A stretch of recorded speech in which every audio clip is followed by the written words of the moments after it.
Hello,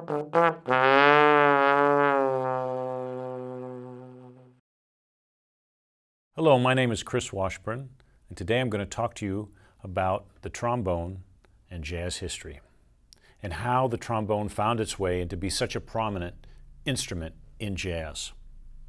Now, this instrument that you see here was developed in 1475 by Hans Neuschel of Nuremberg, Germany, and it became a very important instrument in a variety of settings in Europe.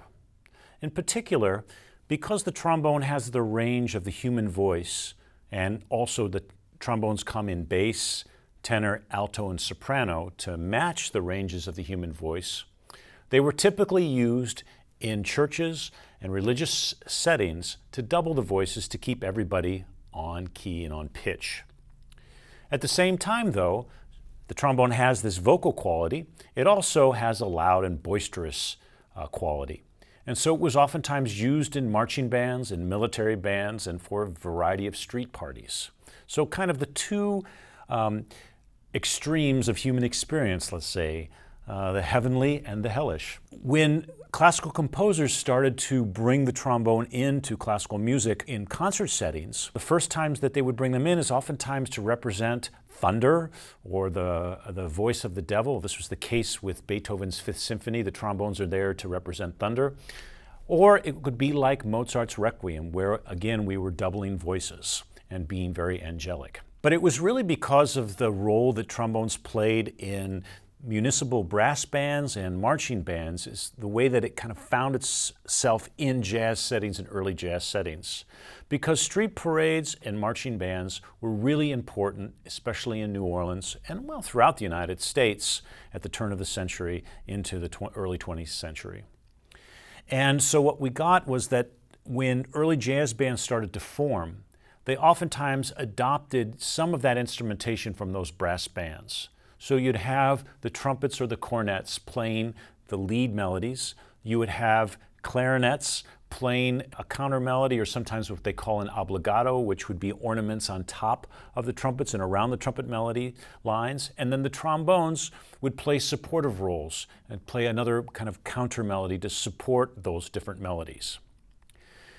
Something happened in New Orleans, though, at the beginning of the last century, where if you see early pictures of brass bands, they oftentimes had trombones with valves on them.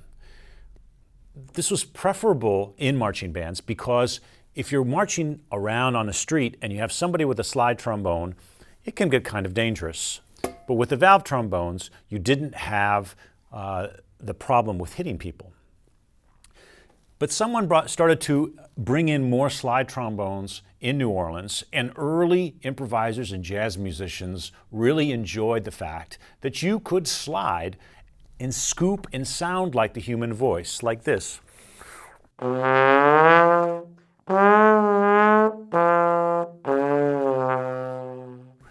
that style of playing became known as tailgate trombone.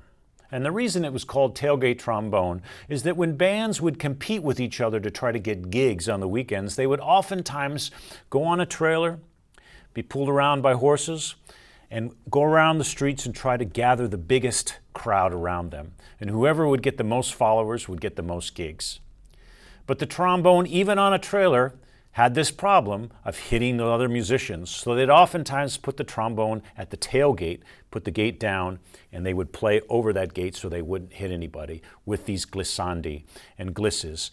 And so that's one of the early styles of trombone and why it became so important, especially in early jazz or Dixieland or New Orleans jazz settings. The trombone continues throughout jazz history to play a variety of different roles. Many in the same way that we see supportive roles in a symphony orchestra. In a big band, oftentimes the trombones play the support, they provide the harmony. They also can be lead instruments and solo instruments because we can mimic the human voice. And one of the things that we get in jazz which separates jazz music from other styles is that improvisers are oftentimes encouraged to sound vocal-like and to kind of adopt different vocal styles. So what early jazz musicians started to do is use a combination of the slide and also with various tongue techniques to create a variety of emotions and vocal-like emotions on the trombone. Here's a good example. I'm going to gliss, and I'm also going to do this with my tongue, and it's going to come out as a growl.